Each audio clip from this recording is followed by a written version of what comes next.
I can see lots of people joining, so we're going to give it a minute before we kick off. But hello to all of you who are joining, and we will be starting very shortly.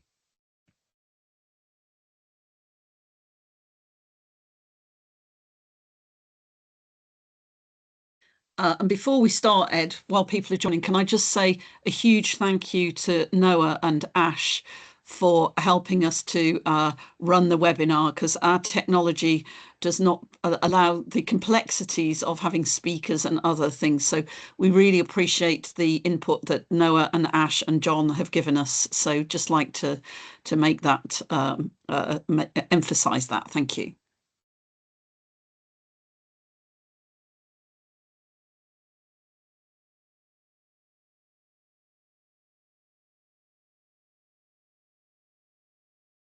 Okay, I see the numbers are ticking up, so we'll start. Well, hey, why don't we start now? It's 10:02 by my reckoning. Good morning, everybody. A very, very warm welcome from sort of sunny Enfield, where I am. My name is Ed. I'm a psychiatrist by background. I work as a clinical director in North London Foundation Trust, which is London's newest mental health trust since November last year. And I work across the region on a number of initiatives around improving physical health for people with mental illness. And I have a national role with the Royal College of Psychiatrists looking at that as well. And I am very, very excited that it's the first London Smoking and Mental Health Week, the inaugural event. And this is our main webinar. So welcome to all of you. You've made an excellent choice to join us this morning. Tracy has already said a big thank you to Ash, to Noah and John, and you'll be hearing from John later. I want to say a big thank you to Tracy and John, different John, from London Tobacco Alliance, whose idea this was and who it's been an absolute joy to work with on getting this week together. And the purpose of this week is to really get us together as a group of professionals and patients and carers across the region to think about what we can do to make sure that help to stop smoking is available to everyone who needs it, including and especially people living with mental illness, be that severe, less severe. We know that the prevalence of smoking in people who live with mental illness is much higher than the general population, and they have much worse access to help to stop. There's also a lot in our discussions at the moment around vapes, so we're going to be talking a little bit about that, and also around the links between smoking and stress. So those are the sort of areas we really, really want to focus on. And having this week and the various events around it is really fantastic to be able to do. Briefly, housekeeping. We're recording this webinar for people who can't attend. I hope that's okay with everybody. I suggest that if you're not speaking, you have your camera and mic off, just so that we can make sure that we save all of our bandwidth, as it were. We have quite a nice long time for questions and answers at the end, and I would like you please to put your questions into the chat, and we'll pick up as many of them as we can. Don't be shy. We're all here to learn. And one of my superpowers is ending meetings on time, you'll be pleased to hear. So you will be out of the virtual room by 12. Very important for all sorts of reasons. You've got the agenda there, so I'm not going to read through that, but you can see that we've got a fairly quick fire round of speakers, all experts from different parts of the system, public health, from Ash, from academia, and from the provider side. So we're going to get a really good overview of the of where we are now. And as I say, we have plenty of time for Q&A towards the end, and I'll get speakers to introduce themselves as they go along rather than doing it myself for you now. So that's the outline of the event. So before we kick off, just a reflection really on where we are now. And it's always useful to look at where we were before we look at where we are. And I have a godfather who lives with a long-term serious mental illness. And when I told him that I was doing this event, or I was part of this event, he reminded me that, and this is a quote, back in the day, the hospitals used to teach us to smoke, and the nurses brought round all the different brands. Now, we are not there anymore, but we may not be as far forward as we would like to be. And we'll be hearing a little from Ash later on about some evidence they have to back up that assertion.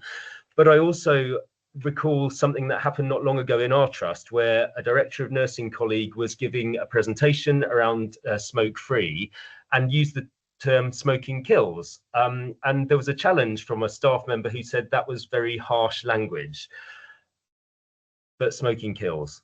And I'm not going to resile from using harsh language because it continues to be responsible for at least 3 of the biggest causes of early death in people with mental health problems: lung disease, cancer, and cardiovascular disease. And the rates continue to be too high, and people continue to die too early and to suffer ill health that they don't need to. So we're not going to mince our words in this piece of work, but I really hope that we have a good think together today about where we want to get to and come away with some ideas about how we're going to do that. Okay, without further ado, we're going to start the presentations. And the first is a recording from Professor Kevin Fenton. We're very, very fortunate that he was able to give us his time and his words today. So I'm going to, by the power of magic, hand over to Kevin Fenton, and he's going to give us our opening words.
I'm going to say thank you, Kevin, even though he's not with us in person. But I should have said that he was, because the quality of his recording was so good, and it's so good to hear from him.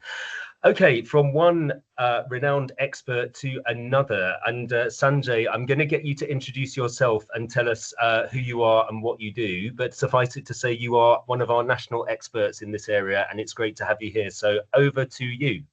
Okay, thanks, Ed, and thanks everybody for joining. And it's great that this webinar is occurring and the whole week is happening. So let me just give you a little bit of background. So I'm a respiratory doctor in Leicester, and my interest in this area came from doing lung cancer clinics all of my life, whilst after graduating, and recognizing the fact that actually lung cancer is entirely preventable, because the main driver of lung cancer is smoking. And I realized fairly quickly once I got started in my consultant job was that we weren't doing anything to treat tobacco addiction when we came across it in the hospital, whether that was an inpatient, whether that was an outpatient, wherever people, if you like, touched the NHS, we were kind of just recording the fact that they smoked rather than actually treating this life-threatening addiction. And so that's what really got my interest in the first place, to try and address this gap that we have in the NHS. And so part of my role now is I help advise the NHS on tobacco dependency treatment services that we are and have rolled out across the NHS over the last 3 to 4 years. Next slide, please.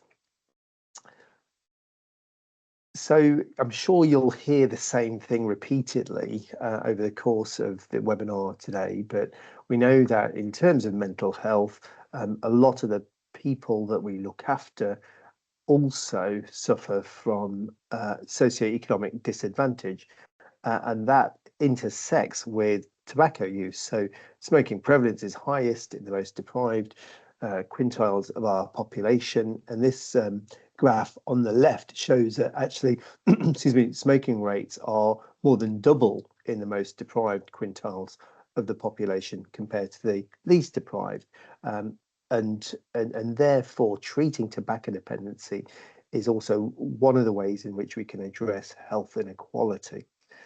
The other thing that I sort of worry about is that the mood music oftentimes is, well, smoking rates are dropping across the UK and, the job's done. But actually, if you look at the graph on the right, the two lines at the bottom represent smoking prevalence in the population, but the line in grey represents smoking prevalence in people with mental health disorder. And you can see smoking rates are more than double that in these populations. And actually that gap has persisted over decades and decades. So while smoking rates are coming down, including in the mental health population, actually they remain more than double the general population, or in people who are in the least deprived quintile. So there's a job to do. The job on smoking has not been completed. We need to do more, and we've got a special role that we can play, certainly on the NHS side when people use our services. Next slide, please. As a result of the higher prevalence of smoking in these populations, in the most deprived communities, we know that the length of time people live in poorer health is much longer than people in the least deprived communities. And so this is about good quality of life and comorbidity. If I were to show you another graph with length of life, so life expectancy, it would also show that life expectancy in totality is lower in people who smoke, especially those in the most deprived communities. So we've got not a quick fix, but we've got one mechanism whereby if we treat tobacco dependency, we can help reduce this gap in terms of healthy lives lived, healthy years lived, and length of life too. So there's an imperative. We know that the prevalence is higher in people with mental health disorder. We know that it affects their health disproportionately. We know that it affects their socioeconomic status, in fact, in that it amplifies the poverty that is often seen in some of these populations. Next slide, please.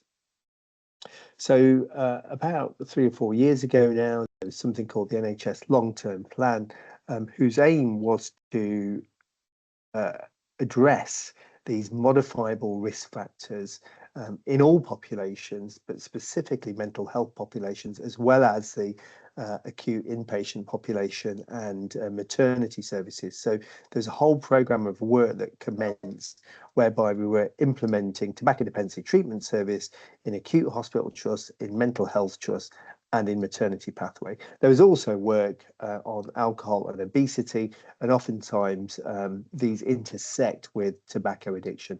And our aim was to set up opt-out systematic treatment services, have a high quality service, produce culture change in these environments, which is really critical, and especially in a mental health setting where length of stay can be quite long. And we wanted these services to be sustained over the long term. They weren't just pop-up services there for a year or two.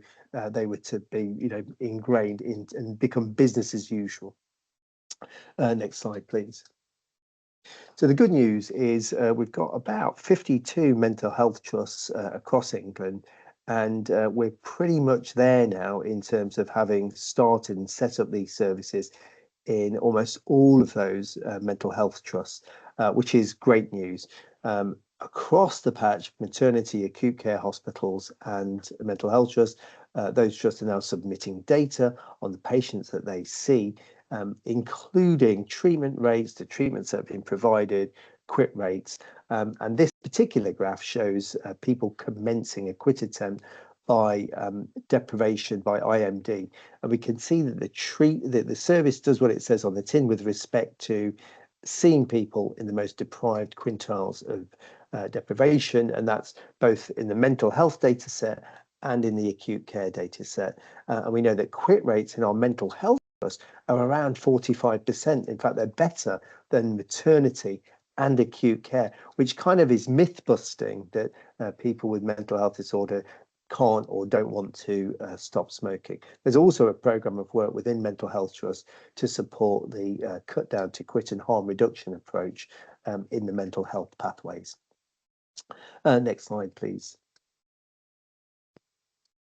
Now, one of the things that we know is that as services are implemented, they kind of implement at different rates across different trusts. We know that the tobacco dependency advisors in these acute trusts, there may only be 1 or 2, and they often feel quite isolated. There can be barriers and challenges to setting up services, and that might include actually other people in the trust not believing that these services add value. So one of the things that we did at NHS England was set up a whole quality improvement programme specifically to support mental health trusts in collaboration with RCP Psych, and Ash had a big role in this too. And we set up something called the QUIT programme, and it involved, and all of the mental health trusts were invited to take part to support their tobacco dependency treatment services. And over the course of 2 years, there were many of the trusts who took part were able to improve the way in which they identified patients who smoke, to improve the way in which NRT was provided, to improve data recording, and a whole host of other things. So we recognise that you can't just turn on a service like a light switch and it all just goes smoothly, and there are bumps in the road and ups and downs. But through this quick collaborative, I think we made a lot of progress, and I'm hoping as we go forward that we can set up a sort of a legacy program where we support a community of practice through the college to continue to support this tobacco dependence treatment work in our mental health trust. One more thing to say is there are also 7 what we call early implementer sites who are also using models to treat community mental health patients rather than only inpatients in mental health. So I'm going to stop there, and I know there's a Q&A panel at the end where I'm happy to take questions.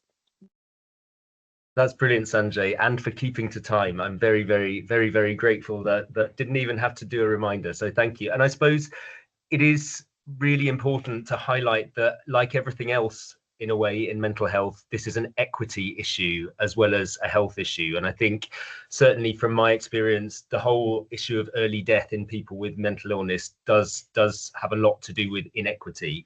But it also, I think the data you have does help bust some myths or assumptions that people might have, given the number of quit rates in people from the most deprived areas. So I think that's really interesting, and I'm really pleased to have heard the mention of quit as well.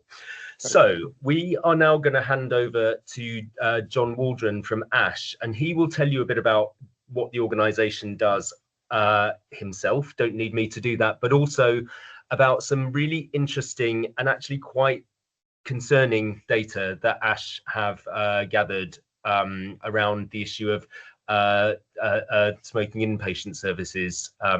So let's hand over to you, John. And I know that you are suffering a little bit with some kind of hay fever or bug, so hopefully your voice will last for the 10 minutes.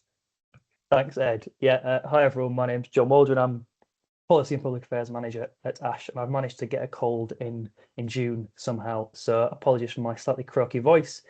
So ASH, for those of you who don't know, we're a health charity working to end the massive harms caused by tobacco, and we coordinate a coalition called the Mental Health and Smoking Partnership, which is a group of charities, Royal Colleges, other organisations working to reduce rates of smoking among people with mental health conditions and end that really terrible inequality in health and life outcomes that has been discussed already. And I'm just going to run through some findings from our recent survey of smoke-free policies and tobacco treatment services in mental health trusts. So next slide, please.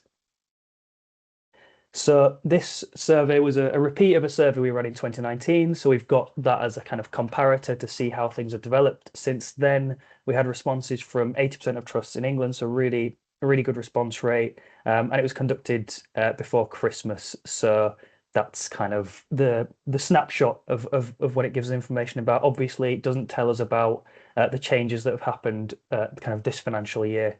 And the things we asked about were smoke-free policies, tobacco treatment services, vaping, and other quit support.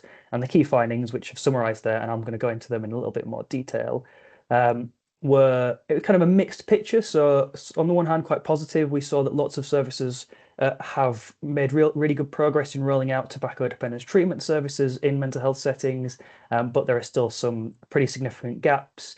Looking at smoke-free policies, the picture was a little bit less positive. So there hadn't really been any change since 2019, pretty much a stagnation in terms of the number of trusts with smoke-free policies and how well implemented those smoke-free policies have been.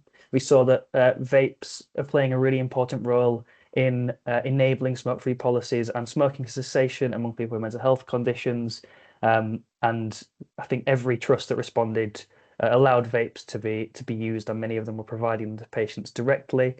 And we found a kind of a mixture of enablers and barriers, which are kind of, depending on how you look at them, leadership is, when it's done well, is an enabler. When it's not done well, is a massive barrier. And I'll talk through those a little bit as well. So next slide.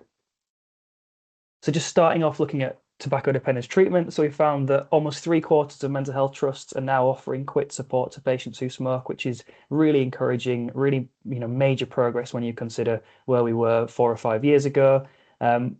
But only less than half are able to offer support to all patients who smoke, and that's for a mixture of reasons, but mainly due to kind of constraints of how the program has been implemented, challenges presented by different wards, and also funding limitations as well.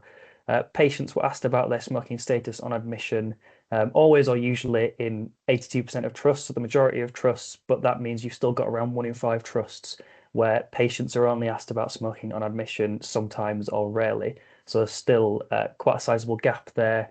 We found that almost half of trusts offered ongoing support from the tobacco treatment service once patients were discharged, which is really encouraging. And almost half offered stop smoking support to staff as well.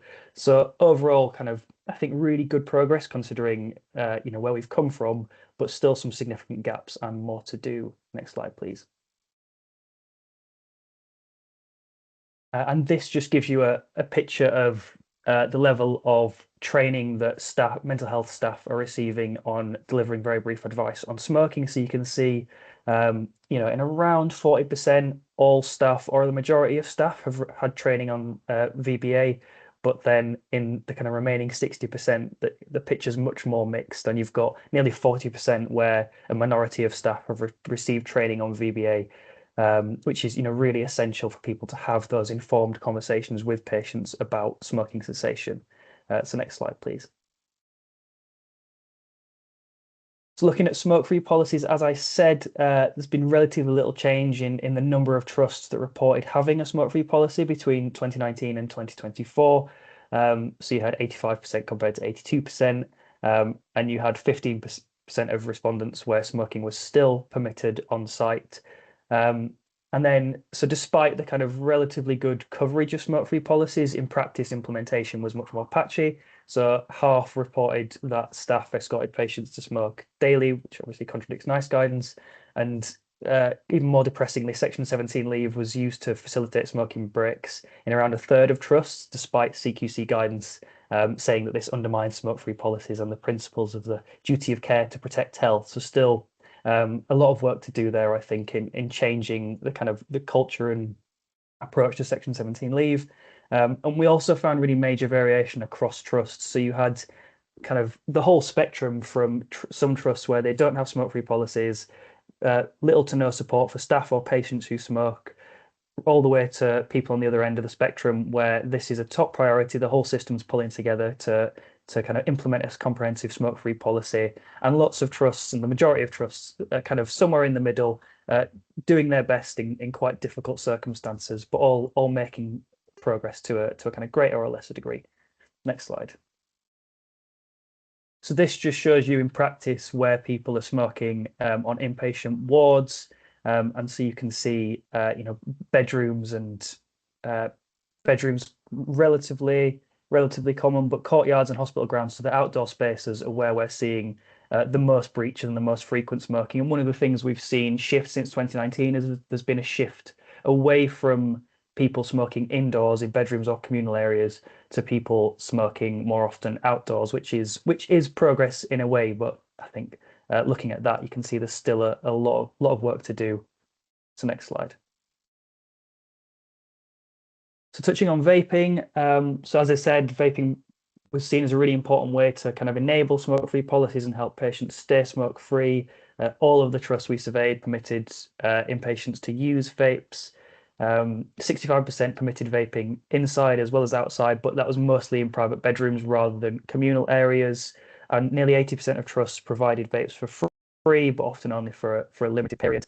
And at the time, disposable vapes were the product to use most often in mental health wards. I should have updated this text, sorry. Obviously, the disposable vapes have now been banned as of last weekend, and so trusts have been shifting away from those products, and hopefully they are not still the product of choice in mental health services. Next slide. And looking at other medications, we've found that all surveyed trusts offered smokers nicotine replacement therapy, which was really positive. However, very few offered other stop smoking medications, which are generally considered to be more effective than NRT. So varenicline, cytosine, and bupropion. So still some real challenges in kind of making sure that these service users have access to some of the most effective stop smoking medications, and particularly with varenicline being removed from the market in 2021 and reintroduced last year, that's really affected its availability, and we saw a big drop in provision of varenicline compared to 2019. And yeah, more to do to make sure this population has access to medications that can help them quit smoking. Next slide. So looking at some of the barriers that came up, so many of these will be familiar to those of you working in mental health settings and indeed in other organisations as well. So staff attitudes and beliefs, a kind of big recurring challenge that's come up in a lot of the work I've done over the years is kind of staff preconceptions around smoking being a way of managing patient behaviour or managing patient stress levels, which is really counterproductive. Lack of capacity, insufficient funding, uncertainty about future funding, lack of kind of leadership or lack of prioritization from leadership, a poorly enforced smoke-free policy, insufficient training, inconsistent practice across wards, and also storing tobacco on site is a kind of big challenge. And then next slide. And so these quotes that I pulled out just kind of illustrate some of those with a bit more depth. So you can see opinions and personal perceptions of smoke-free and mental health, often told it's unfair or makes mental health worse, which we know isn't the case. Individuals with these perceptions will knowingly or unknowingly resist or sabotage efforts to implement the service. And also issues with, as staff turnover, as people with experience and training leave and other people come in, you're kind of constantly having to work on re-embedding, kind of retraining people and re-embedding the smoke-free policy. And then next slide. And then looking at some of the enablers. So a lot of these are just the barriers, but flipped around. So, strong leadership, institutional support, funding, governance, dedicated tobacco treatment advisors. And that was one of the things that really stood out, was that we've now got this really kind of motivated, enthusiastic, experienced workforce of tobacco dependence treatment advisors who, gave us some really positive responses despite all of the challenges. And I think that's a workforce that we really need to hold on to and invest in to make sure we get the best outcomes. Provision of vape, staff and patient involvement in policy development, support and funding from the ICB, and working in partnership with local authorities and other organisations, and then also networking among mental health trusts. And I know there's a national mental health and smoking community of practice as well, which is really valuable. Next slide. And then that's just a quote that kind of illustrates that, but I'm conscious I'm running out of time, so let's just move on.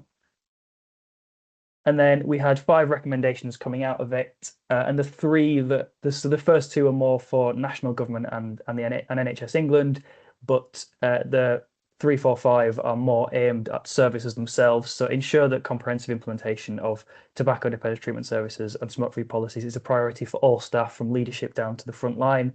Improve access to varenicline and cytosine, which are underprescribed to people with mental health conditions, alongside maintaining access to vapes and NRT, and ensure staff are receiving training to deliver VBA and address misconceptions about the impact of smoking on mental health. I think that's it from me. Thank you very much. Thank you so much, John, for giving a much more balanced view than I foreshadowed. The bit I was focusing a lot on the bad bits, but it's good to know that there's a lot of good practice and encouraging data in your survey as well. I cannot tell you how precisely that tallies with my experience of managing inpatient services. So I think it feels very much that what you've come up with is on the money. So thank you very much, John. Just a reminder to put your questions in the chat, questions, comments, or anything else. Please, as I said earlier, don't be shy. So John mentioned various things: vapes, medication to help with smoking, with tobacco dependence, and we're really lucky to have a proper expert in the field around what works, what doesn't, and what's safe. And I'm going to hand over to Debbie, who is going to talk about vaping, and she will also be back later to talk about something else. But Debbie, I'm going to hand over to you. Thank you very much, Ed. I'm sharing my slides, but can you actually see them, or can you just see? I can. Everyone's initial. Hopefully others can too. Okay, brilliant. So I will start. So hi everybody. I'm Debbie. I'm a senior lecturer in tobacco harm reduction and a mental health nurse at King's, and also a trustee of Action on smoke ash. So we've got this constant challenge in mental health settings between balancing what we know and what we don't know about the risks of vaping, and particularly the unique safety issues in mental health settings. We're making sure that people who smoke have access to evidence-based smoking cessation interventions, and that includes vaping, but also that their use is optimised. And as Kevin said in his video at the beginning, people with mental health problems, they're still smoking at a much greater rate than people without mental health conditions. And what this slide shows, so this is from the Smoking Toolkit data, so it's a household survey, and we looked at all the different types of mental health conditions of people in the survey. And what we see is there's still a massive gap between smoking and vaping in every mental health condition. But what we see in the wider general population is smoking and vaping prevalence is more or less the same. And this is despite the fact that we know that e-cigarettes help people stop smoking. So we've got 3 sources of evidence that consistently tell us that e-cigarettes help people to successfully quit. We've got high certainty evidence from meta-analyses of randomized controlled trials in Cochrane reviews that they're more effective than nicotine replacement therapy. We've got observational data from England, from survey data, that they're the most used quit aid, and that they're the most effective for people with and without mental health conditions. And then we've got data from our stop smoking services overall that tell us that increasingly people are using them in quit attempts, and about 60% of people successfully quit with them when they get behavioural support. And we also know from an extensive body of literature, so from systematic reviews, that vaping is substantially less harmful than smoking, but only if you completely stop smoking. So most of the evidence from these 6 systematic reviews, they come from biomarker studies. So that's studies that have measured the levels of toxicants in people's urine and blood and saliva of people who vape compared to smoking or do neither. And what we see consistently from these studies and this body of literature is that respiratory and cardiovascular toxicants and carcinogens are significantly lower in the bodies of people who vape compared to those who smoke, but only if you switch completely. And we've got these implementation challenges in mental health settings, which undermine safety, but also increase the burden of ensuring people have access to these evidence-based interventions. So in some trusts, we're still giving out poor quality vaping devices that are delivering inadequate doses of nicotine, which then lead to poor withdrawal management, but also lead to dual use as well. So people will smoke at every opportunity they can if they're not given sufficient good quality nicotine replacement therapy.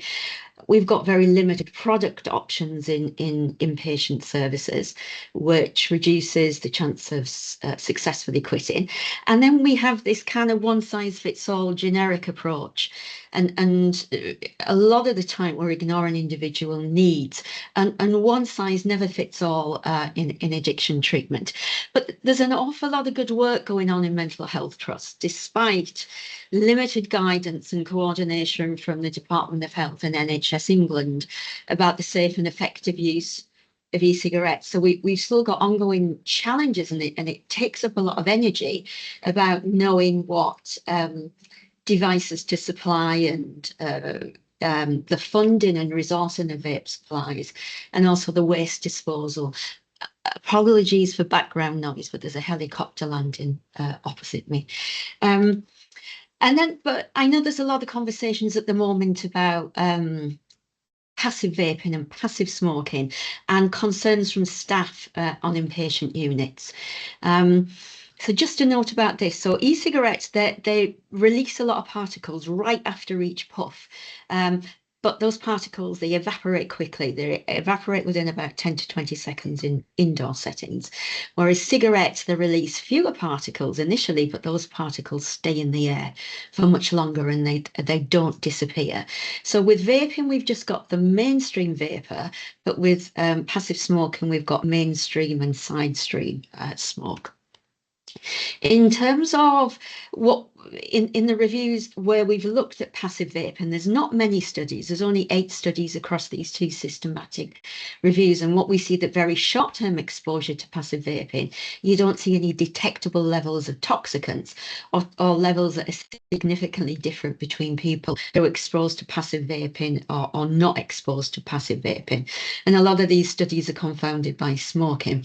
Where you do see levels showing up in people's urine and saliva is when people are overexposed to vaping, and those studies have only been done in kind of vaping conventions, so in kind of big warehouses where everybody is vaping quite heavily. So this is an area of research that we're hoping to look at if we can get funding, in terms of the levels of exposure of passive vaping to staff on mental health wards. We've not been too successful yet in securing funding. Another concern is fires, and this is something we looked at in SLAM a few years ago. So we looked at 81 months worth of data and looked at the fires and false alarms, and there were 90 fires over this period of time. Most of them were caused by smoking materials. One was caused by a malfunction in e-cigarette, but there was lots of false fire alarms. But what we saw was actual fires significantly just decreased by almost 2/3 when you give people choice, when you're not restricting the type of vapes people use. But then, because what they probably then don't do is go and surreptitiously smoke in the bathrooms and in their bedrooms. But there's a trade-off. If you've got really old-fashioned fire alarms that are sensitive to vapor, then when you kind of open up your e-cigarette policy to allow all types, then you see your false fire alarms increasing by a similar proportion. So safe use in hospital settings, we need to be doing individual risk assessments, not just with the patient, but for the product they're using as well. It's really important to individualize treatment. So, one type of device, one nicotine strength, a couple of flavors won't suit everyone. We wouldn't give everybody on a ward olanzapine to treat schizophrenia, but we kind of think it's okay to give people the same type of nicotine devices and the same type of nicotine strength. We need to be educating patients about the importance of completely stopping smoking. We shouldn't be settling for our trusts only procuring substandard low quality vapes. We need to be pushing back on that. We need to be involved in vaping in communal areas if we can. And it's really important that we don't use e-cigarettes like we used to use tobacco cigarettes as a management tool to reward and punish patients and manage boredom and pacify them. We see a lot of that going on at the moment. And we need to avoid giving them to patients who have never smoked. So to sum up, the real risk of vaping, it's not the products, it's rather we're offering them kind of too little of them too late, and we're expecting it to be enough. Thank you very much, and I will see you after Ray to talk about varenicline and cytosine. Thank you very much indeed. And I suppose it's to me fascinating how little known all of this evidence actually is, because if you look for it, it's there, but it doesn't prevent there being still quite a lot of myths, I think, around whether or not vaping is safe. So I think that's really, really helpful to hear. Now I'm seeing a cloud on my screen. I don't know if other people are as well, but I'm hoping that foreshadows some more slides to accompany Ray McGrath, who I think is here. Ray, are you there? Yeah. Hi, Ed, I'm here, and I can see my slides on screen shared by Noah. So brilliant. No, so it's clearly my laptop, but that's fine. Plus ça change, as they say. So, Ray, we're going to move on to the practicalities, I think. So, welcome, and please go ahead and introduce yourself and tell us about how to do it. I'll try my best. Hi, thanks for having me. My name's Ray. Some of you, it's nice to see so many familiar names. Some of you will know me as the new Mary, but my role is SmokeFree and Healthy Hospital Programme Lead in SLAM, South London Maudsley, and I've come really to talk about our journey of being smoke-free. Next slide, please. I thought it would be helpful to put a quick definition up. I'm taking this from the NHS Standard Treatment Plan. 3 bullet points: talk to people about their smoking, offer them support, and don't let smoking anywhere in the buildings or grounds. Simple, really, to read, I guess, but much harder in reality. And so the next few slides will share our journey. Next slide, please. Thought it was useful to show SLAM's history. I think, or believe we were the first mental health trust to go smoke-free, partially back in 2012, but then comprehensively back in 2014 across all sites, inpatient and community settings, and with a new trust smoke-free policy. Over the last decade, there have been countless challenges we faced. I think largely these have been overcome, or we've seen significant positive change. I've put a highlight of some of the studies that have been undertaken since 2014. Largely these have been in partnership with the Nicotine Research Group at King's, but they've come about from trying to understand staff and attitudes, listening to the concerns, exploring the data to see if it supports concerns, and then using findings to inform conversations and inform practice and inform developments. Next slide, please. I think also really important to say that we spent a lot of time speaking to patients, carers, service users, and trying to listen and understand how we can achieve better results by responding to what they tell us. These pictures were done by inpatients who were admitted during Stoptober in 2023, and there's a story, some lovely stories behind each of these pictures. I think why I wanted to share them was really because a lot of our patients, or none of our patients, come to hospital or are admitted because they smoke, or they're not admitted for their smoking.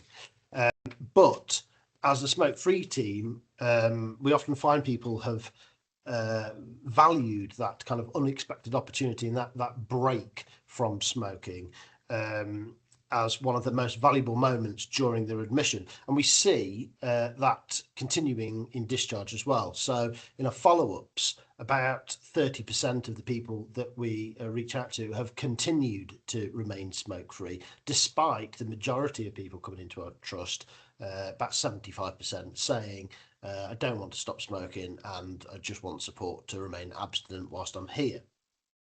I think that's a really powerful message and kind of as well dispels some of the myths that exist around people don't want to give up. I think giving that opportunity sometimes is one of the best things that we can do.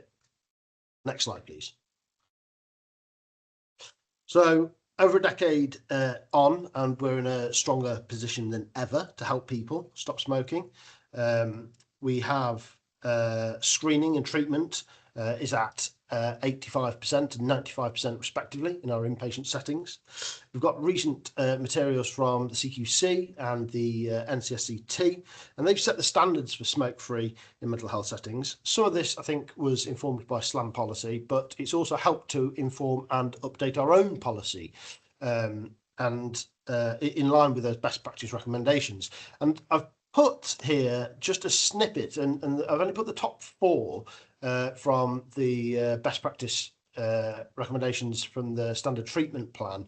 I think the reason that there are more of them, and the reason I chose these ones in particular is because I felt that really these are the baseline for any smoke-free work that is undertaken. Maintaining environment and removing cues is so important to what we do. And we see many challenges really arising because our actions as clinicians and providers are often undermined, or rather they undermine our other efforts to deliver smoke-free. A big example, which is one of the points here, point 3, is and I think Ash on the Ash report it highlighted this as well. Storing tobacco is just an absolute nightmare for our patients, and listening to them and hearing why that they don't want the tobacco put in a little cupboard behind a glass door that they can see it and not be allowed access to it is one of the reasons why, you know, in our policy we've got that we destroy tobacco products, and to remove those cues for the individuals and for anybody that is wanted to make an opportunity of that break in smoking. Next slide, please. I also want to be honest about our current position and say that yes, we still have lots of work to do. the picture on the left is actually just outside, the gates are just outside where I work at the Bethlehem, when I go to the Bethlehem, and frequently see people standing outside, and you can see the cigarette butts all over the floor there. It is, I think, largely gone in our hospital settings, but it's still highly prevalent in our community settings. And I think that is something that we would want to focus in the future. I think the other thing to point out on here, some of the new challenges. So smoking rates are falling overall, less quickly in people with mental health conditions. And so that's creating this challenge as well, where we see widening inequalities, people with mental health conditions being left behind. Again, Debbie's spoken about challenges of vapes, so I won't mention much more on that, but it is a rapidly moving industry, and new challenges are, they're not slow to appear. Every week something else gets asked of me about vapes, which I have to rapidly try and respond to. And then finally, a big challenge that I foresee coming is smoke-free or vape-free in the Tobacco and Vapes Bill, and the potential changes around smoke-free, vape-free spaces, and the impact that could have on mental health settings, particularly those settings that allow vaping indoor or indoor on the premises. I think as a mental health group, and through some of the national forums, we have an opportunity to challenge or kind of inform what happens as a result of that review. And then final slide, please. Our future. Well, I think more of the same. We have to review and evaluate frequently what we're doing, and use that to inform practice, adapt what we're learning, adapt our practice based on what we're learning. I'm currently developing an evaluation tool kind of adapted from Clear to assess our own smoke-free program, and I'd be happy to share that when we've completed that in SLAM for anybody that'd be interested. But I also think working with other mental health trusts, and Ed has just mentioned as well about stuff is out there, but sometimes you have to work hard to find it. And I think coming together as a group with a stronger collective voice, we have the opportunity to barrack for change, for example, better community service provision, or the provision of vapes as a free treatment offer in line with other kind of standard treatments that we'd see. Because ultimately, if we don't do that, then the challenge I raised earlier about widening inequalities is that people with mental health conditions are going to be left behind. And I'll stop there. Thank you very much indeed. I think that's a voice very much of experience. And I suppose I'm really struck by something you said about the evidence being it being an evolving field in terms of evidence and practice. The landscape keeps changing, and I wonder if that's one of the challenges within mental health organisations and more widely, that we're actually expecting our staff to keep up with a really rapidly evolving evidence base. And maybe that's a barrier, but maybe there's an enabler in thinking about how we actually address that problem, and who keeps up with the information and how do we communicate it. So I think that's really interesting thing to take away. And I see there's some interesting things coming up in the chat, which I'm scribbling down for later on. Okay, back to Debbie, please. And you're going to tell us about medicines in particular, which I think is a really good area where many of us could do with a bit more knowledge and understanding. So over to you again, Debbie. Thank you, Ed. So me again, varenicline and cytosine. So I think the key messages from this part of the talk is that both drugs are effective and safe for helping people quitting smoking. We've got a lot of evidence base of varenicline amongst people with mental health conditions. Not much in terms of cytosine, but the limited evidence there is positive. But both drugs are underused, underprescribed by amongst the wider general population who smoke. And as both medicines become increasingly accessible, it's important that people with mental health conditions are not left behind, kind of, again. So in terms of how they work, they both work in a kind of very similar way. They're related to each other. So when you smoke, nicotine kind of attaches itself to nicotine receptors, stimulates them, and varenicline and cytosine, they bind to the same receptors and stimulate them, but just kind of a little bit, enough to reduce cravings. And because both drugs are kind of already sitting in the receptors and nicotine can't get in, so even when you do smoke, it won't feel that rewarding. So both drugs double the chance of people quitting successfully. And the evidence of their efficacy and effectiveness isn't in doubt for both medications. There's lots and lots of studies, more so in people with mental health problems, that they are more or less just effective as each other. But there's differences in how long you take varenicline or cytosine, the dosing schedule and side effects. So in terms of varenicline, it's a 12-week course, and you can extend it for a further 12 weeks to prevent relapse back to smoking. So you would titrate the dose for the first 7 days and then stick with 1 milligrams twice a day, drop it back down to 1 milligram once a day for people who are not tolerating it too well. In terms of cytosine is only a 25-day course, which might be quite appealing for people with mental health problems who are already taking lots of medication, and who often say, I don't want more medication on top of the medication I already take.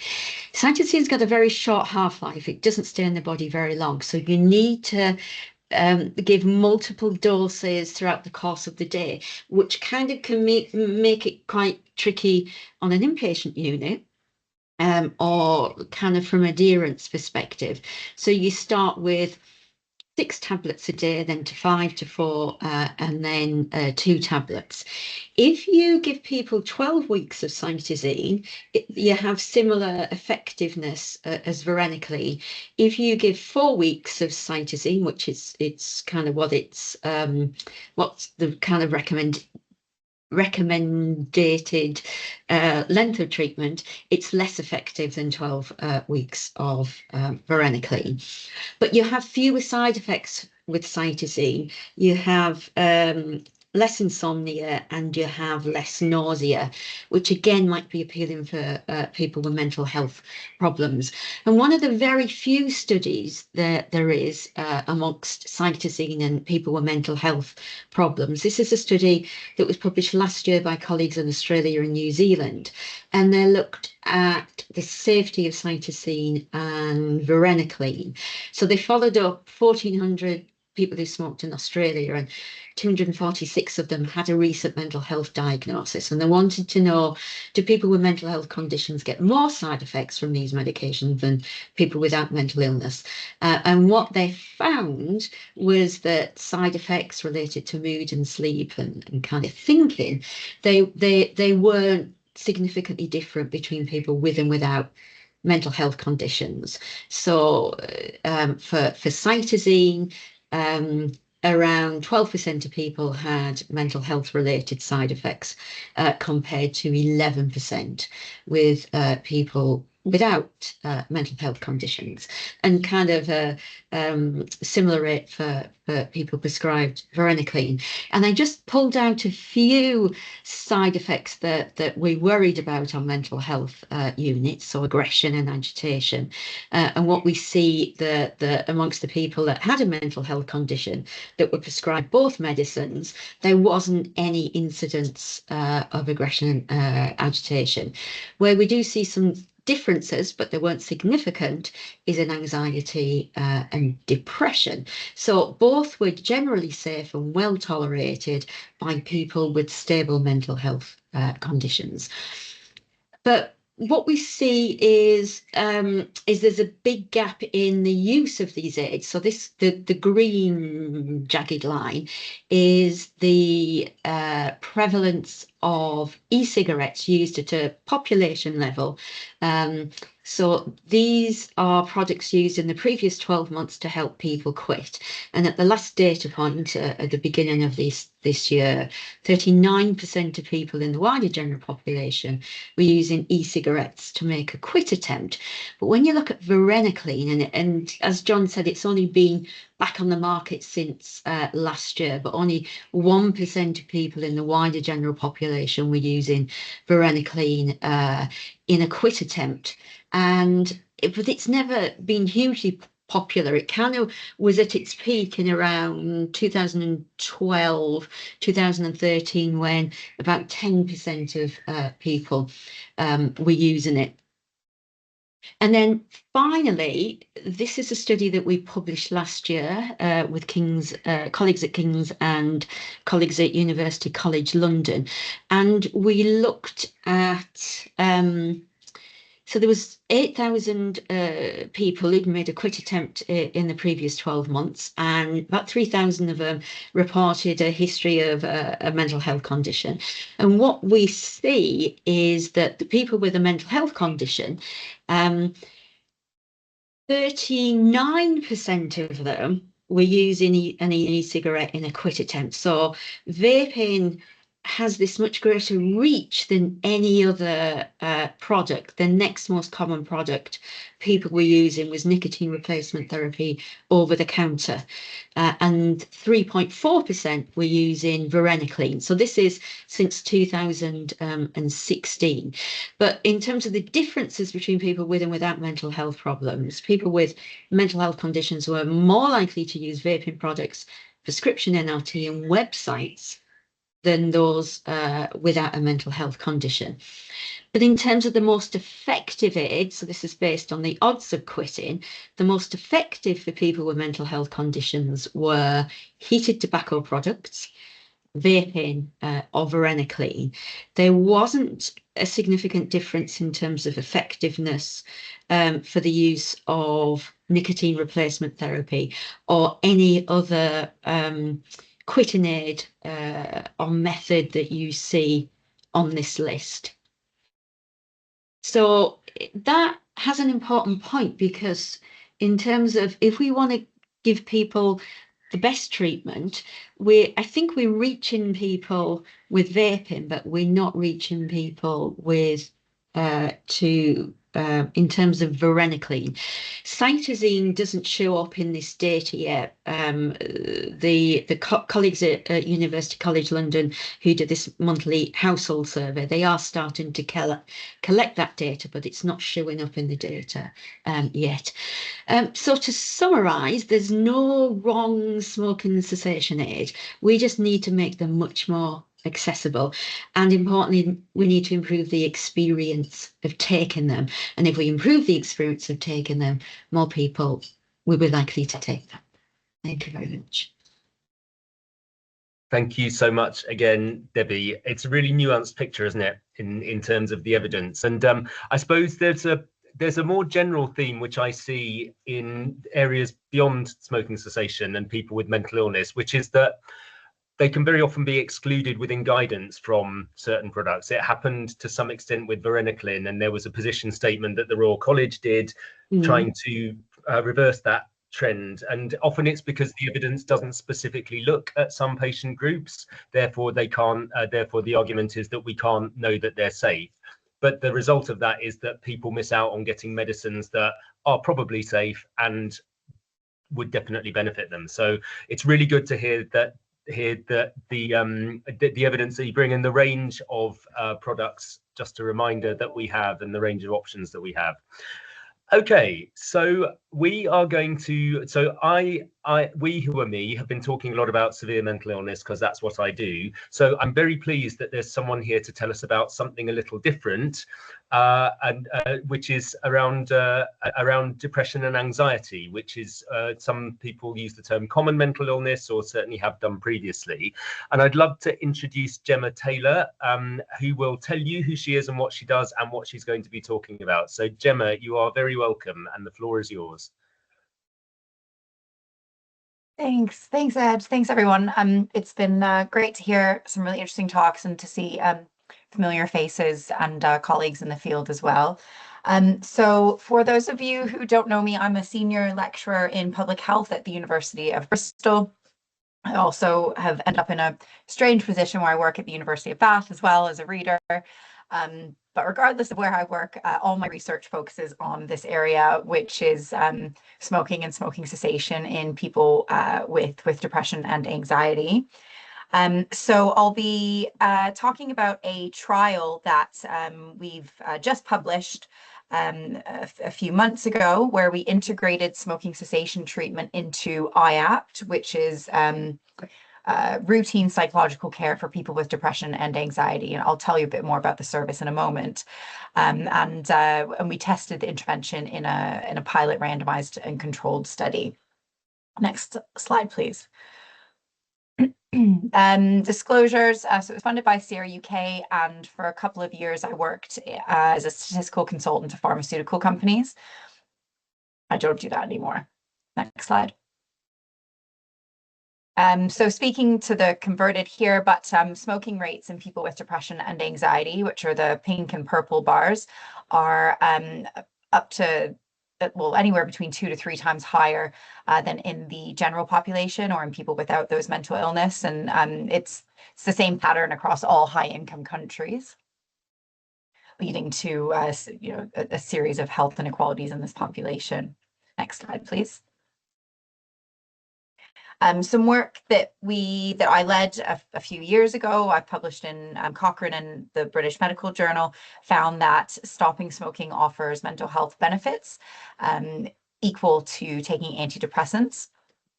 And this includes a variety of psychological measures, including reduction in depression and anxiety and stress, and increases in happiness and psychological quality of life. Next slide. And leading off the back of that work, I thought, if stopping smoking offers benefits this great, why isn't stopping smoking part of standard mental health care? If we can really improve people's mental health by just helping them quit smoking, this should be part of bread and butter of routine services. So we decided to work with a provider called IAPT. They're now called Talking Therapies. They treat common mental illness, so depression, anxiety, obsessive compulsive disorders or symptoms, and they receive or assess over 1 million patients each year, and they usually receive evidence-based therapies like cognitive behavioral therapy and different variations of that depending on the symptoms that they're experiencing.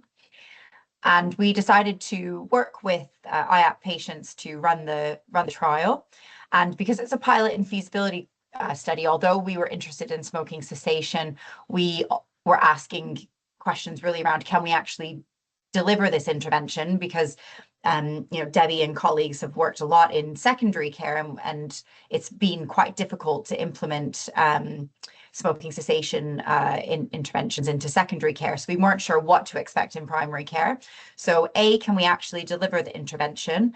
And B, will participants engage? And also, can we actually run a trial, so randomize people to different treatments in these settings? Next slide. So this is the main outline of the trial. So we included adult IAPT service users with depression or anxiety who smoked daily, and we were allowed any comorbidity. So this was a pragmatic trial, and they had parallel treatment of smoking and mental health delivered by therapists during one-to-one sessions. And so if, for example, someone went in for an hour for depression therapy, part of that hour would be dedicated to talking about smoking and how smoking is also related to their mental health. And they would also receive smoking cessation medicine and standard behavioral support for quitting smoking. And they usually had at least 6 sessions, depending on what they were receiving in usual care for their primary treatment goals. And the compartment, the smoking cessation part, usually lasted 5 to 15 minutes. And the control group was treatment as usual plus a delayed referral to local smoking services. And we followed patients up at 3 and 6 months, and we looked at a variety of outcomes. Our primary outcome was whether or not offering this intervention would cause people to leave primary care. This is obviously very important for commissioners. If you offer someone a smoking cessation treatment in IAPT and then they leave IAPT because of that, that's obviously not going to fare well for anyone. So that was our primary outcome, including a variety of expected outcomes. Next slide. Thank you. So we used a CBT-based model. There's a QR code there, and there's a few throughout that you can scan. This will take you to the paper where I explain this in more detail. But this is where your thoughts, emotions, and physical sensations and behaviors are all related. You can apply this model to smoking and how smoking is related to mental health as well. So, for example, if someone is having an anxiety-provoking event, they feel stressed out, they think I need a cigarette, they're feeling nervous, they have an urge to smoke, they then smoke the cigarette. 20 minutes later, nicotine leaves their system and they're experiencing the exact same thing again. Next slide. So we pre-registered the study, and you can see the pre-registration there, and we conducted the conducted the trial across 4 English regions, and we used a variety of standard statistical and qualitative research methods that you can read more about on the QR code. Next slide. We recruited and randomized 135 people. So that was 68 to intervention and 67 to control.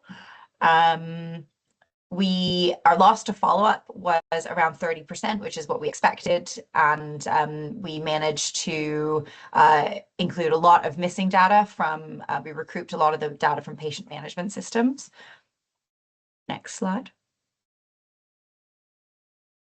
So there's a lot of information on this one. This is the baseline characteristics. Really what you're looking for here is that the groups were balanced in terms of their baseline characteristics. So in terms of age, gender, and mental health symptoms. The group were on average about 35 years old. Just over half were female. We didn't do very well at recruiting a diverse population. In the next trial, we're going to work on that. And they were pretty unwell in terms of their mental health. And on average, they smoked 14 cigarettes a day. Next slide.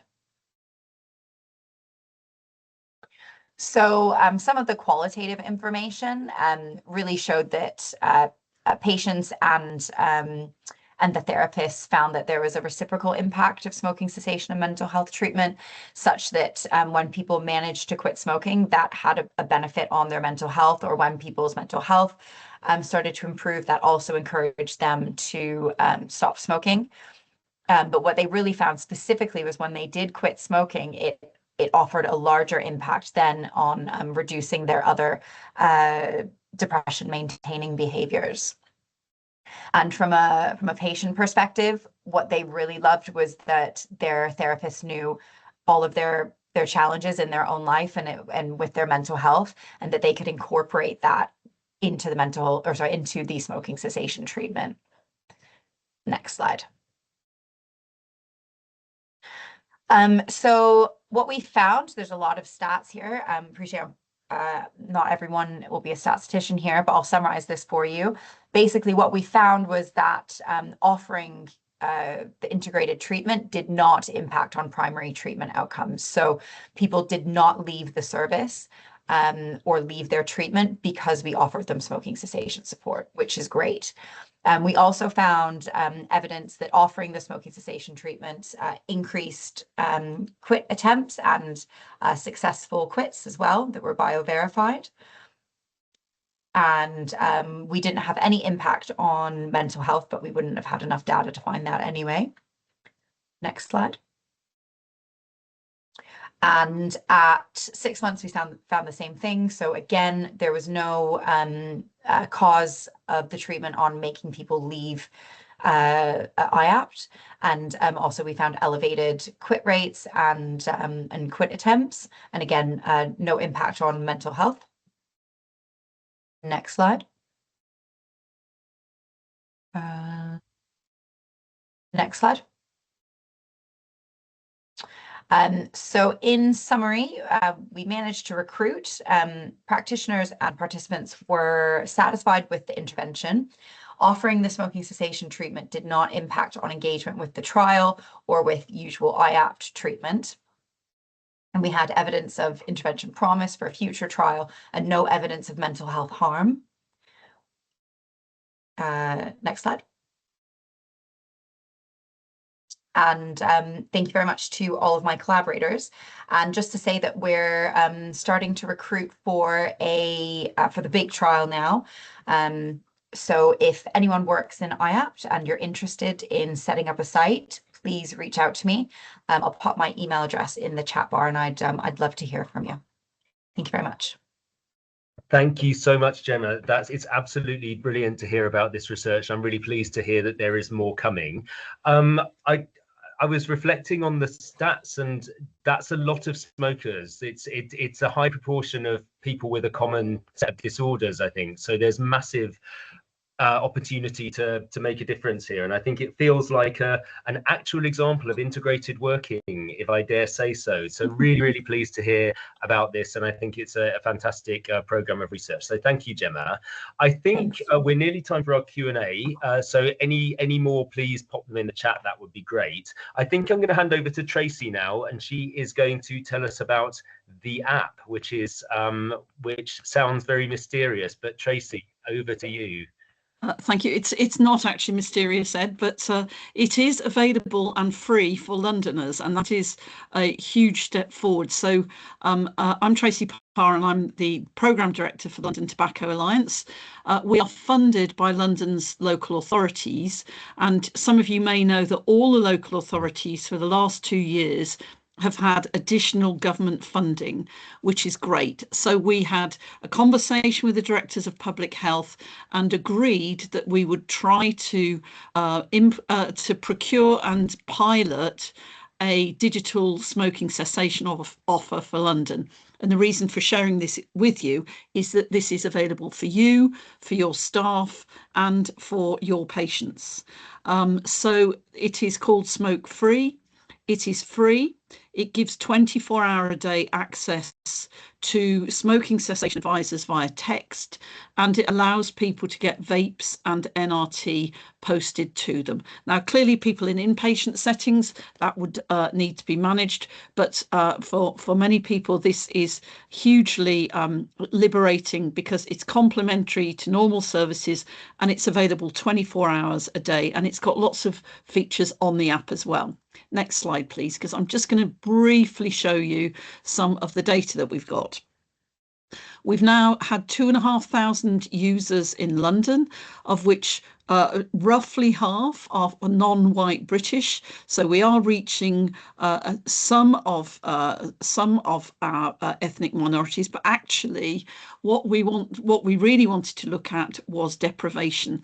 And our initial data on these 2,500 people who used it, downloaded it, is that over half, 54%, are in the lower 2 quintiles. So we were worried that this would be kind of very health literate in higher quintiles accessing this, but that has not shown to be the case. Next slide, please.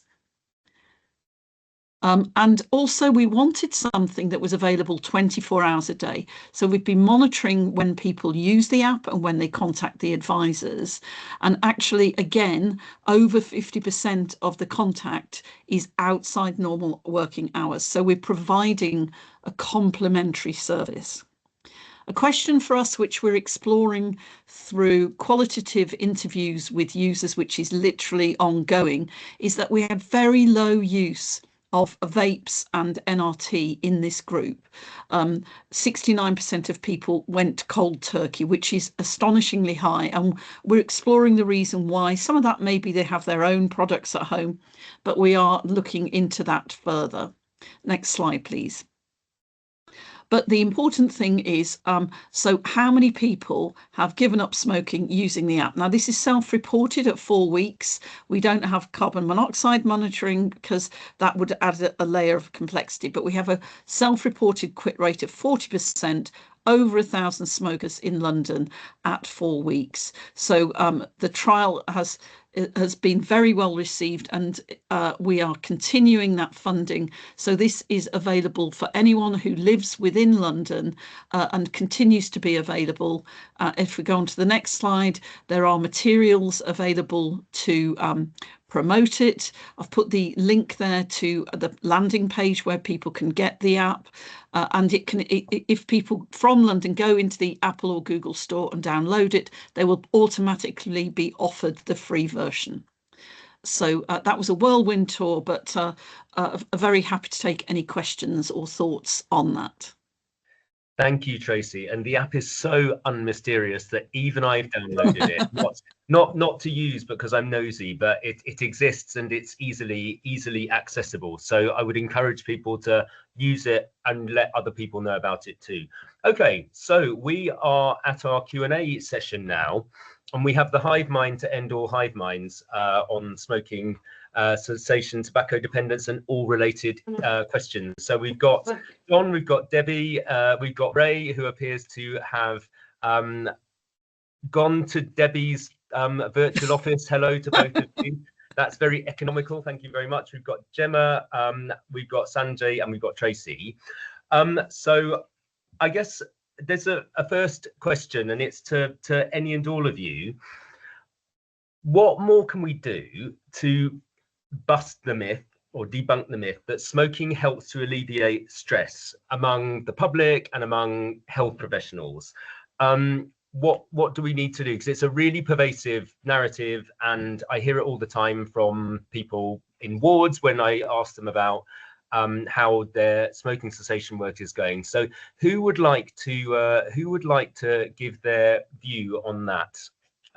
Because I think it's a really big question.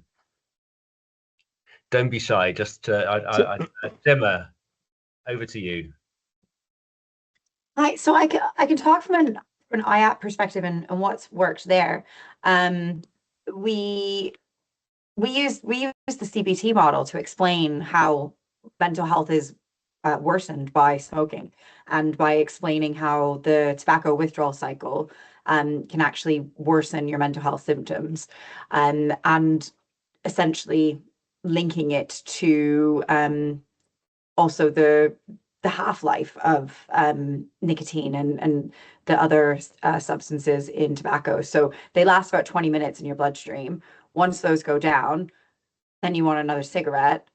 So you're already in a vulnerable position because your brain's not functioning because it's relying on nicotine. And then at that point, you start feeling agitated. The longer it goes on, it gets worse, more agitated, a bit more anxious, a bit more depressed. You smoke a cigarette, you feel better, so you can misattribute the ability of tobacco to alleviate your mental health symptoms, when actually all it's doing is alleviating withdrawal. And we explain that in those graphics that are available in that one paper. It was a guide we actually wrote for clinicians, so it's exceptionally practical. I'll put it up in the chat bar. But we used that and it worked, but it's a different patient group to what you would see in secondary care as well. But I don't know if anyone's tried what we did in secondary care. Really helpful. So was that quite palatable, or was that quite easily received by people who were because it's you're using shock horror facts to tell people about stuff, and it there's a risk that as health professionals we avoid doing that because we think it's too difficult for people to understand. So I'm getting the sense that that is not an assumption that was made and was went down reasonably well with the patients that were involved. It did. They used, so the clinicians that were on the trial, they were psychologists, and they spoke about it in using psychological wording, and they used shock horror, but they used it in a matter of fact. It's not shock horror, it's just facts. So and it's not gory. It's just how it was. And it was the patients, the intervention was actually co-designed with patients and with the psychologists, and the patients, they actually preferred it. They said, oh, it makes sense that it would worsen my mental health because it's also damaging my physical health. And when you explain it to me like that, that's actually motivating rather than telling me to quit smoking because I'm going to die, because it's going to kill me. They actually appreciated the nuance and sort of a lay scientific or plain scientific summary or overview of what was going on. They appreciated the time. But the key was the rapport and the clinicians knowing of what else was going on in their lives and putting it all in context. Which is, I appreciate. And I wonder, Sanjay, if you're going to come in with some thoughts from secondary care, maybe from what you learned during the QUIT program. But I think that there is no reason why, with the people we work with in secondary care, all of that wouldn't also work. And you're quite right that the relationship is also key. And we make some quite long-term relationships in some of our inpatient settings with people. So I think the learning is probably transferable, even if the evidence isn't quite with us yet. But Sanjay, do you want to come in? Yeah, really, my point is just going to be about mythology and mythology busting. So these are pervasive myths that have been around for decades. And, oftentimes both healthcare professionals and patients and families can use the myths almost to rationalize their own discomfort in the knowledge base and taking people through the explanation that Gemma has just provided. And so I think the way to keep on approaching that is iteratively. So iteratively to staff, through educating staff about the addictive nature of nicotine and what happens with nicotine withdrawal symptoms, and how nicotine can also cause satiety, improve concentration. So, you do have to explain the physiology as Gemma's just described, but there is never going to be a moment in time where all healthcare professionals and all patients and all their families are going to be convinced. And we've just got to keep on doing it iteratively, but become comfortable in explaining it. I think that's great advice about all sorts of areas, not just this. Debbie and Ray, any insights from where you are about how you deal with this? So what I often see on the wards when I go around is the problem of the withdrawal symptoms kind of being perpetuated by people saying, oh, look, if we take them out, that it'll calm them down if we support people. And I think some of that is due to staff time, challenges they're facing, trying to do other things as well. The banging on the door of somebody kind of wanting that support, and I need my cigarette. Actually, when I go and I'm called in to kind of troubleshoot these challenging times, often what I advise or I ask about is, how much have you spoken to this person? How much time have you spent just sitting down with them, listening to why that they're experiencing what they're experiencing, and trying to understand, have you offered them the full range of support that we have available? And it might seem daunting to staff to invest so much time at any opportunity when they've got so many different demands. But I think the investment in the building that rapport is what will pay off in the long run, and that's where you start to see the kind of the real wins, because then people understand that they are going to get support, and the withdrawals don't last. People stay with us for 3 to 5 weeks on average. They can go through most of the withdrawal symptoms, and it gets easier. But if you perpetuate it by keep on introducing cigarettes, then that often makes it worse, I think. I think the only thing I would add, so I think we quite rightly talk about a lot that it's the replenishment of nicotine that is relieving the stress, and then the stress is happening when your body's depleted of nicotine. And Robert West has a very good analogy, because he always says smoking to relieve stress is a bit like wearing a tight pair of shoes all day just so you can enjoy taking your shoes off at the end of the day. And something I've been kind of looking into more lately, so trying to not move away from nicotine, but try and make kind of smoking and stopping smoking not just about nicotine, because although it's the kind of most well-known active component in cigarettes, tobacco smokers, it's got lots of different compounds, and particularly it kind of tobacco smoke inhibits monoamine oxidase, and monoamine oxidase is something we used to be really interested in psychiatry years ago, but less so now. So that's the enzyme that breaks down kind of key mood kind of related neurotransmitters like dopamine and serotonin or adrenaline. And when these enzymes are kind of inhibited, as they are by chemicals in tobacco smoke,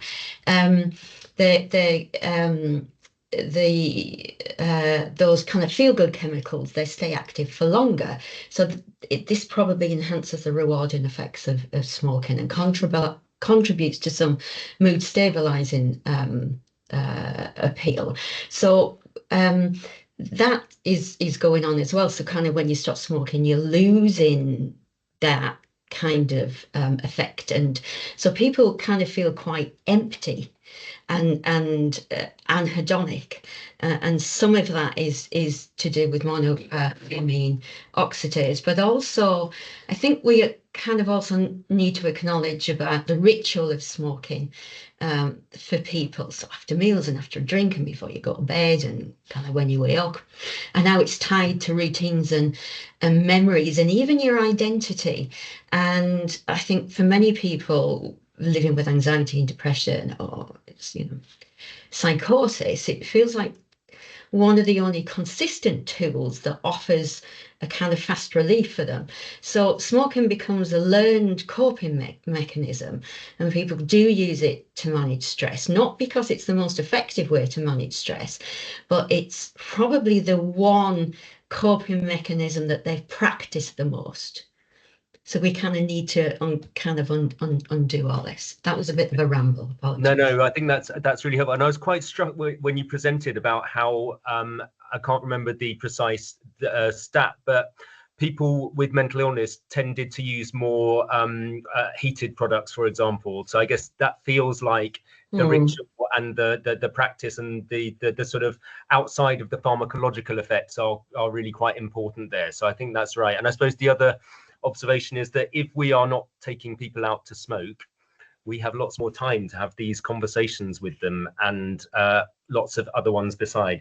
There's a quick question from Natalie for you, Tracy, I think, which is that the SmokeFree app is seeing great results, but as it's a self-reported status, are there concerns that people will be claiming to quit who haven't, as they don't want to admit failure or have lost motivation and want to stop the app notifications? Any insights on that? Sure, and it's a very valid question. What I would say is that actually the app is the feedback that people give is anonymous, and some of the initial feedback that we've had from users is that anonymity in itself is a really positive aspect of the app, because the stigma of going to a service and seeking help face to face is taken away by that. So I think it's a really valid point, and I've responded in the chat that there is. So we are doing qualitative evaluation with users as well around how they perceive it. And one of the questions that we can explore is, well, are you happy to share your true smoking status, or is there stigma around? There's no incentive really for people to tell us they've quit if they haven't. They're not in front of an individual, and I think there's a lot of richness here really in thinking around what that digital space offers that is different to face that some people may prefer. So I think it's a rich source of thinking and development actually. So thanks for that question, Natalie. Thank you, and I think that evaluation and the qualitative side will be really, really interesting. I think so. Looking forward to when you have some feedback from that. I've got a question for you, John, if that's okay, and then I've got another general one which I want to come back to. But I guess, can you give us a bit of a run through what's coming with the tobacco and vapes bill and what we need to be looking out for, and what you think that mental health providers or people working in this space really need to be thinking about how we respond to?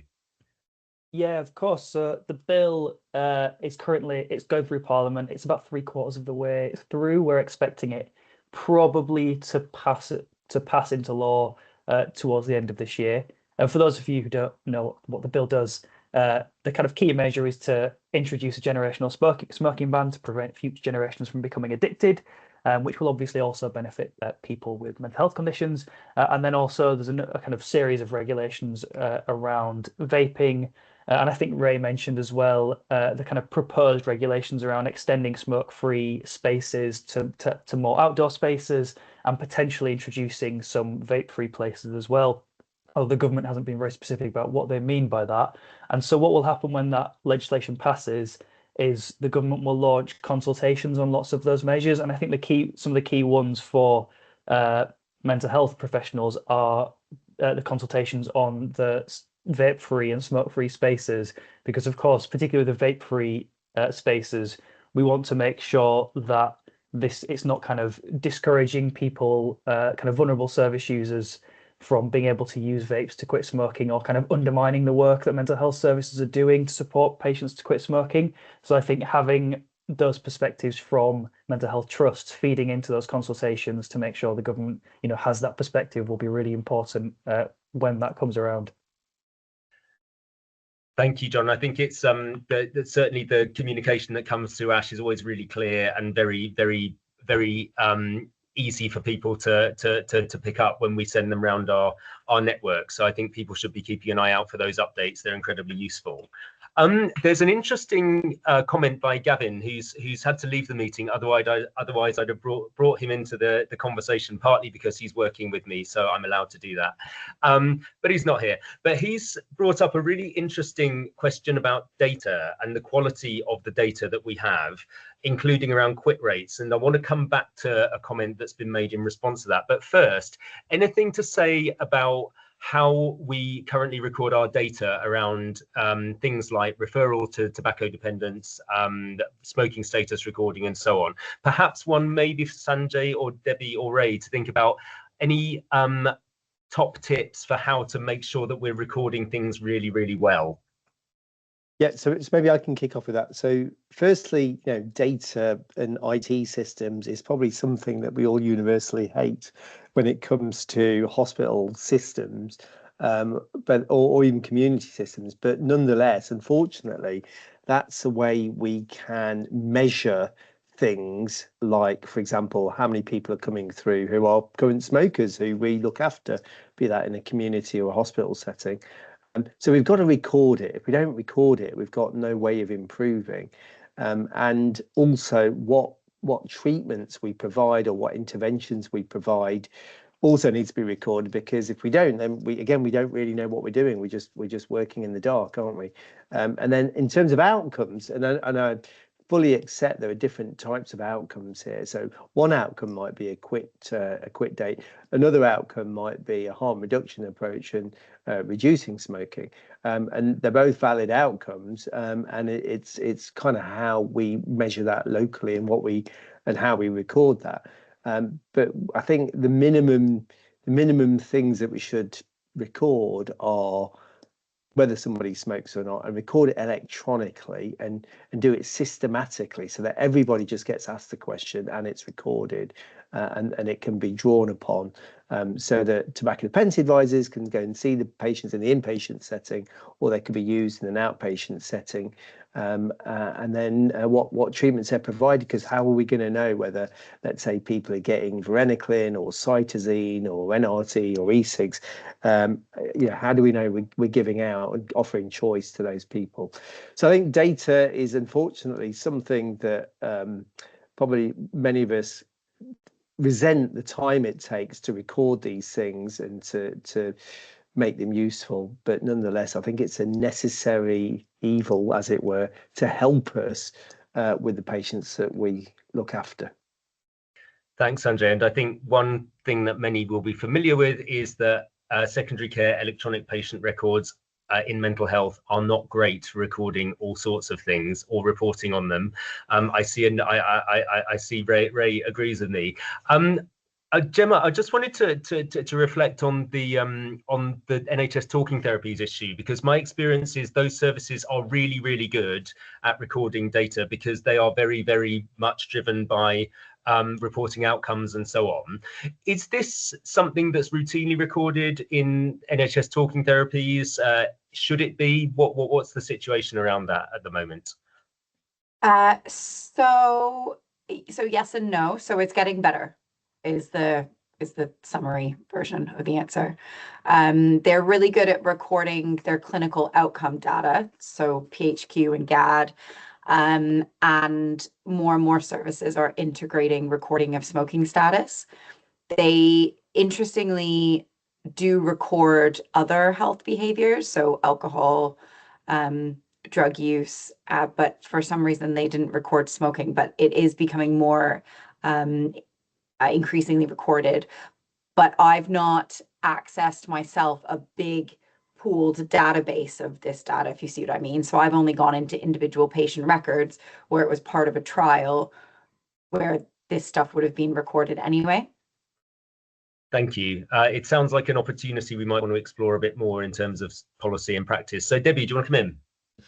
Yeah, I think, Gavin, that's a really good question. So what we've been doing in South East London, so South East London ICB have funded King's College London and Slough and Oxley's and 3 of the acute trusts to work together to come up with some standardization of what gets recorded and when it gets recorded. And so we're using, I guess, commissioning levers to improve the quality of standard of recording. So everyone's doing their patient level kind of data recording that gets sent centrally, but we're looking at recording other things that will help us improve the quality of treatment by feeding back in terms of who is doing better, who's quitting, who's not quitting, what predicts whether somebody relapses or not. So we're collecting a bit more data, but I have to say it's taken us years to do this, to try and get buy-in kind of from trusts about the importance of data, because it's only with really good data that you can then convince commissioners keep on funding our services, because we're doing a really good job and we're getting really good outcomes. So I don't know whether you want to kind of chip in to that, Ray. Yeah, I mean, I've seen firsthand the kind of the value of kind of the work across the ICB and using those commissioning levers. I think from a local, from my trust perspective, so we've got pretty robust data collection tools for smoking. However, it doesn't mean that we're always providing the best quality data to NHS England when we need to, or to those commissioners when we need to. I guess my challenge is that even with everything we've got, there are still challenges. You shouldn't let that get in the way of advancement or progress. So, for example, with the ICB work that Debbie's mentioned, our follow-up data is kind of exposed as weaker than other people, and that's where we've set aside time to develop the quality improvement work, going from reporting about 7 to 10% of follow-ups to now having data for pretty much 100% of the patients discharged from services. That doesn't mean we're getting through to 100%. We're getting through to 60 or just over 60%, but that's a marked improvement. Now, the challenge then is, can we get our clinical systems to incorporate that so then we can use it?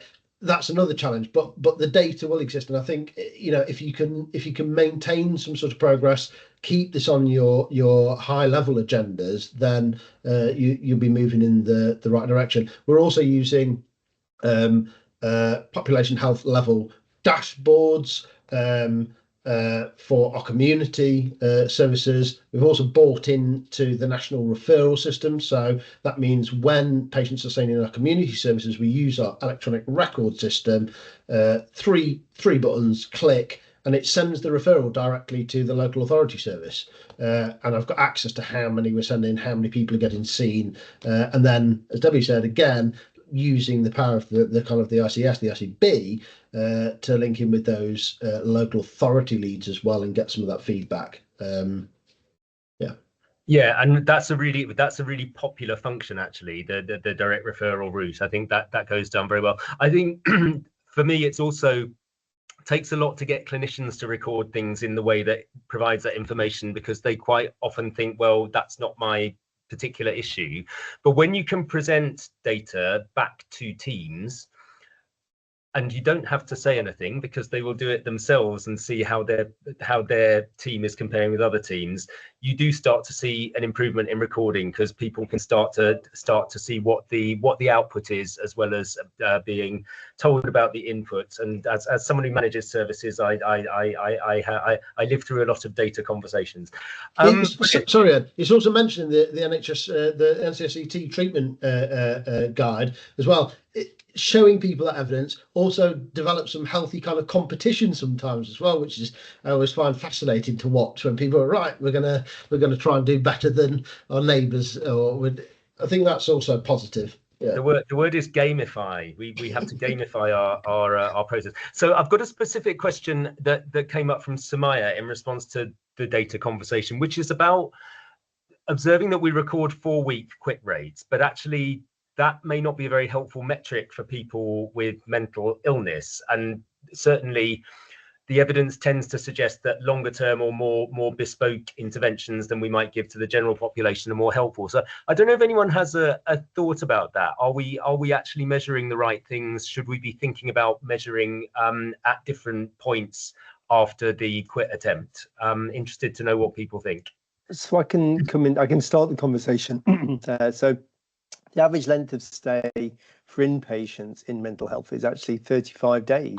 So oftentimes, if somebody's started on treatment within the mental health trust, if they're an inpatient, you can measure a quit, and you're going to be seeing them anyway because they're there. So it's actually an easy thing to measure. But then the other transition point is going from an inpatient setting back to a normal environment and what they're like at home and surrounded by their normal influences. So having a 28-day post-hospitalization quit is also quite helpful to understand the quitting element to this.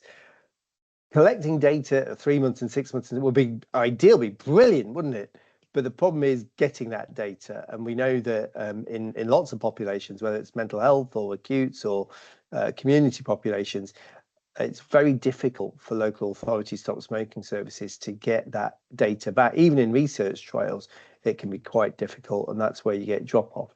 So that's why 28 days is picked, because it's the closest date to when you first, if you like, we're looking after that person, but fully accept that longer dates are more preferable than 28 days. So that's probably as much as I'm going to say on quits, but I'm sure other people will have other things to say about, for example, how do you measure cut down to quit? So a lot of people, let's say, using e-cigarettes might take some time before they choose to then actually start a quit attempt, or you just measure the reduction in smoking. So there are different things that we can measure. Thank you. Any other thoughts on this? Maybe from the evidence perspective, should we change our approach in some way to what we're recording in terms of or what metrics we're using for commissioning, actually, because that's another question that I've heard come up. Are we commissioning people to do something that's not going on for long enough? But any other comments on that?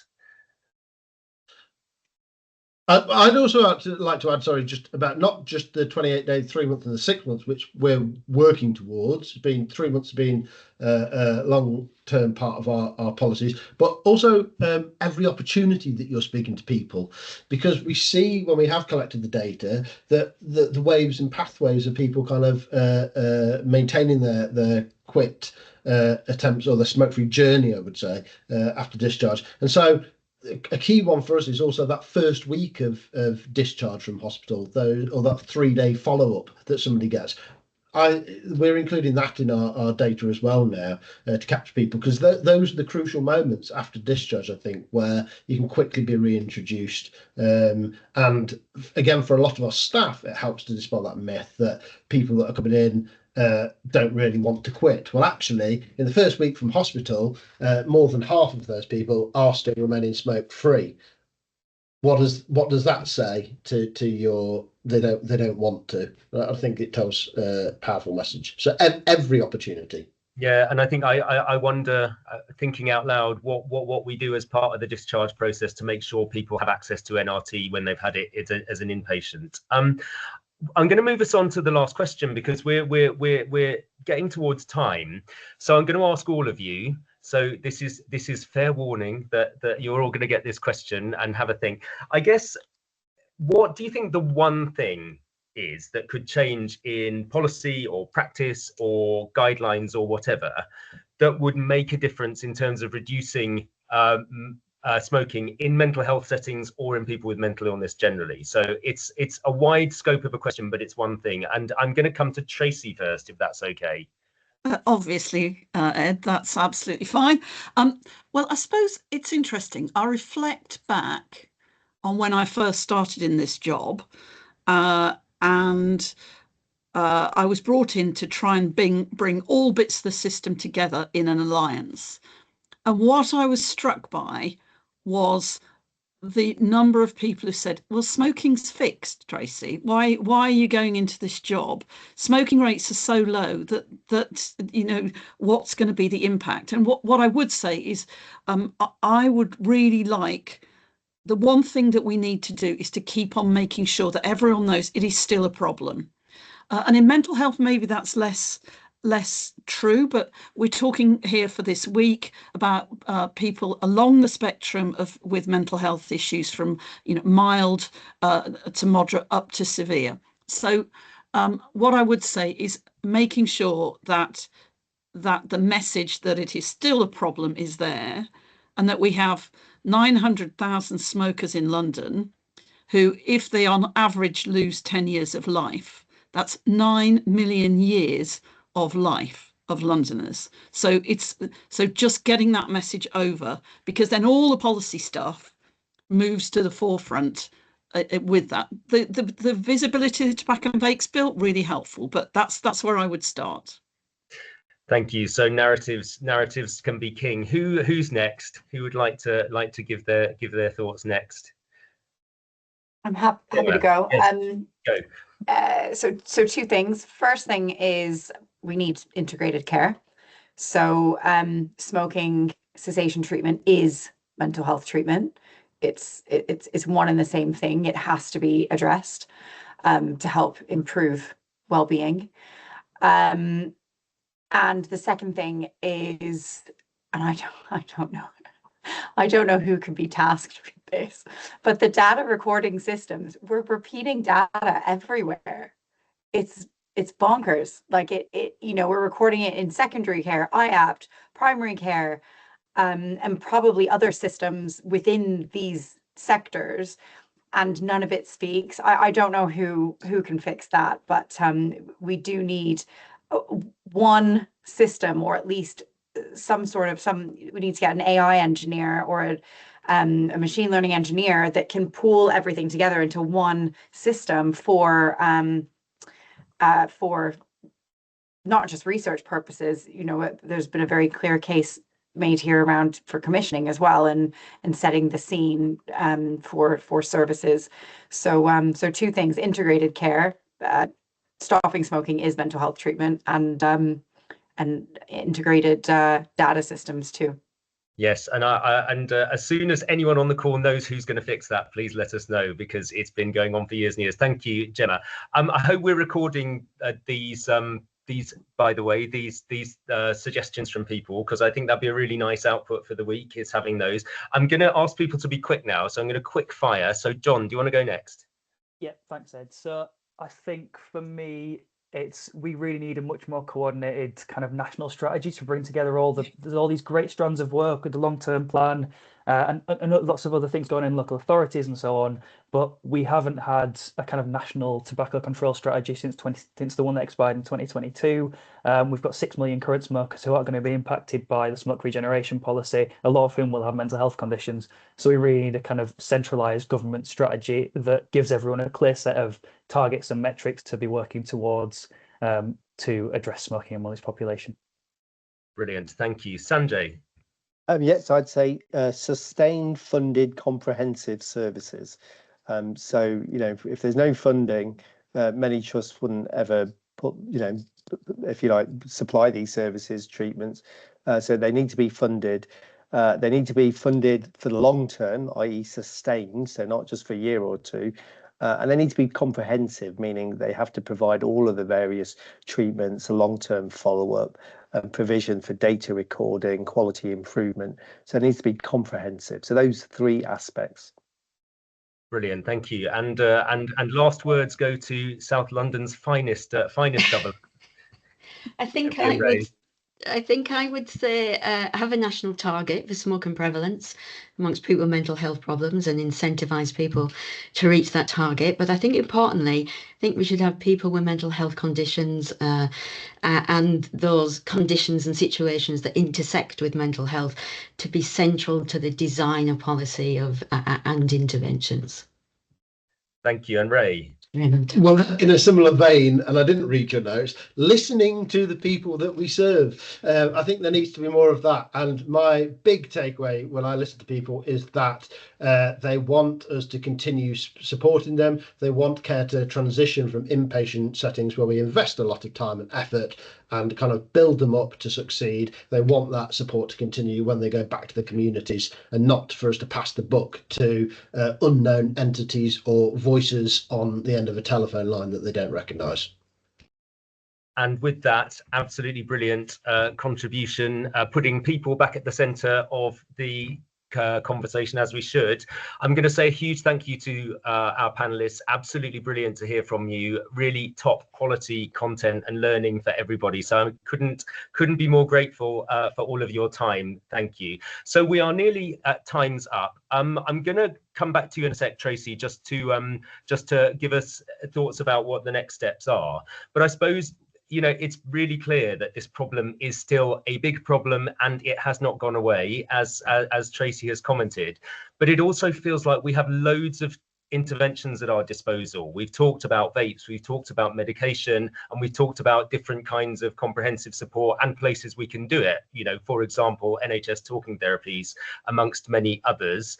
So I feel really enthused about where we go next. I think we've got lots of opportunities and options, even though it's not the easiest time to be working in the NHS or in public services generally. So thank you all, everybody, and thank you to everyone who's joined and participated and contributed. Tracy, just quickly about next steps before we close. Thanks, Ed. So, well, next steps, first of all, are to just say thank you to everyone who's participated in this and attended the webinar. But we're not going away. We've developed this mental health and smoking week, and we want to continue this focus, and it won't just be another week next year. We want to have regular points where we can interact and support people to do this. So I'll put my email address in the chat. I'd really like to hear from people about what they would like to happen that we can support on a London level that will keep this really important issue live, but will also help systems to implement that. And some of that is hearts and minds, some of that is practical stuff. So I suppose what I would say is we'd like to hear from you. What would you like next that we can help you with at this London level? Thank you, Tracy. And with that, I told you we would finish by 12, and I meant it, because it's been a really exciting 2 hours, but I'm sure everyone needs a little break now. So final thank you again to John and Tracy, and to sorry, that's John W, and also to oh, they're both John W. Oh my goodness. So John Winter and John Waldron and Noah from Ash. Thank you all for organising. Thank you all for coming, and a big hearty goodbye from me. Thank you all very much.